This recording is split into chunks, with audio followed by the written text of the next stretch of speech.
పరిస్థితి కూడా కనిపిస్తోంది ఆ పార్టీలో. మొన్నటి వరకు చెప్పింది ఏంటంటే ఎంపీకి నిలవడం, ఒకవేళ ఓడిపోతే మేము రాజ్యసభ సీట్ ఇస్తాం. ఎన్ని రాజ్యసభ సీట్ ఇవ్వగలుగుతారు? అది 2 ఏళ్ల తర్వాత. అయితే ఇవన్నీ కూడా వాళ్ళను ఉంచుకుంటేందుకు ఇటు అటు చూడకుండా, కానీ అందరు చూస్తున్నారు, ప్రతి ఒక్కరు ఇటు అటు చూస్తున్నారు. అంటే సార్, రాజకీయాల్లో శాశ్వత మిత్రులు శాశ్వత శత్రువులు అనే వాళ్ళు ఉండరు, ఒకటి. రెండోది, భారతీయ జనతా పార్టీ విస్తరించాలి. ఎన్డీఏ ఈ మధ్య చూసాం, అమిత్ షా గారు కూడా ఒక నేషనల్ కాంక్లేవ్లో మాట్లాడుతూ కుటుంబ నియంత్రణ అనేది కుటుంబంలో ఉంటుంది కానీ పార్టీలో ఉండదు, విస్తరించాలి అనేటువంటిది, 400 సీట్లు గెలవాలి, 50% ఓట్ షేర్ రావాలి అనేటువంటి ప్రయత్నం చేస్తున్నప్పుడు ఇవన్నీ జరగాలి అని అంటే పొత్తుళ్ళు, కొంతమంది కొత్త మిత్రులను కావచ్చు లేదా పాత మిత్రులను కలుపుకునేటువంటి ప్రయత్నాలు మనం చూస్తున్నాం. ఆంధ్రప్రదేశ్లో గతంలో ఎన్డీఏలో ఉన్న తెలుగుదేశం పార్టీతో సంప్రదింపులు జరిపారు, నితీష్ కుమార్ వచ్చారు. అట్లానే తెలంగాణలో కూడా ఎవరితోనైనా కలిసి వెళ్లే అవకాశం ఏమన్నా ఉంటుందా అనేటువంటి ఒక ఉదాహరణగా చూస్తాను. బీజేపీ అటువంటి రాజకీయాలు ఆడారు. ఎంతో మంది ఆరోపణ ఏంటంటే బీజేపీలు గవర్నమెంట్ ను పడేస్తుంది, చీల్స్తుంది అపోజిషన్ పార్టీలను. మేము చీల్సము, మేము విడదీయం. వాళ్ళ కాంట్రడిక్షన్ వల్ల పడిపోతుంది. మహారాష్ట్రలో చూడండి, వీళ్ళు అన్హోలీ అలయన్స్ అంటారు, ఎన్సీపీ, కాంగ్రెస్, ఇంకా శివసేన. వాళ్ళు ఒక్కొక్కరు దుష్మనులు ఉంటుంది. ఇప్పుడు బీజేపీ సింగిల్ లార్జెస్ట్ పార్టీ అయినా కూడా బీజేపీ ఓడగొడుతందుకు మాత్రమే వాళ్ళ దగ్గర అయినరు. న్యాచురల్గా ఇటువంటి సంబంధాలు ఉండయి చాలా రోజులు. అప్పుడు వాళ్ళకు చాలా మంది మా దిక్కు వచ్చిండ్రు. మేం చేసేది కాదు. కానీ మీరు ఇప్పుడు నితీష్ కుమార్ గారు అన్న 2-3 ఎవరైనా కూడా వాళ్ళు కొంచెం కంపాటబిలిటీ ఉంటది, కానీ ఒక అంటురాని పార్టీ కంపాటబిలిటీ ఉంటదని అనుకోను నేను.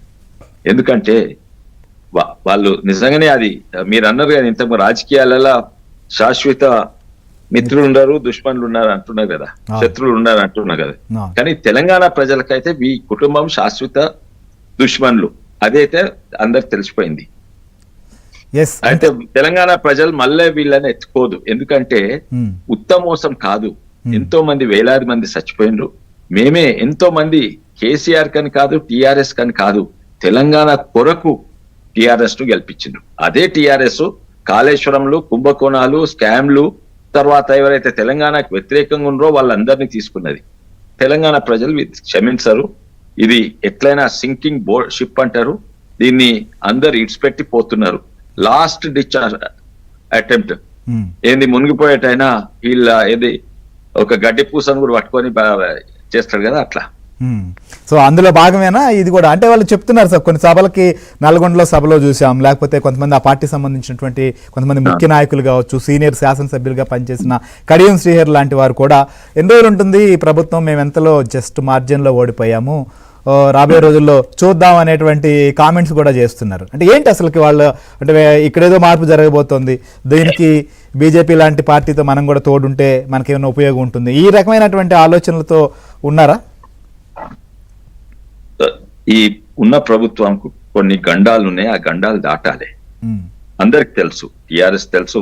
మెయిన్ ఆ గండం ఏంటంటే మన ఆర్థిక పరిస్థితి. వీళ్ళు నాశనం చేసిపోయినరు. రేపు కరెంట్ కొరకు పైసలు ఉండకుండొచ్చు, జీతాల కొరకు పైసలు ఉండకుండొచ్చు, ఇక రైతు బంధులు అండ్ రుణమాఫీలు ప్లస్ 6 గ్యారంటీ పైసలు ఉండకుండొచ్చు. అయితే అదొక సెన్సిటివ్ పాయింట్ ఉన్న ప్రభుత్వం. అయితే దాన్ని చూస్తున్నారు.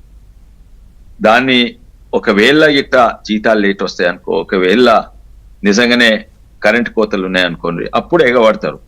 బీజేపీ కూడా పోతుంది. కానీ చూడండి, ఇది నేషనల్ పార్టీ. మొన్ననే సీఎం గారు అమిత్ షా, మోడీ గారిని కలిసి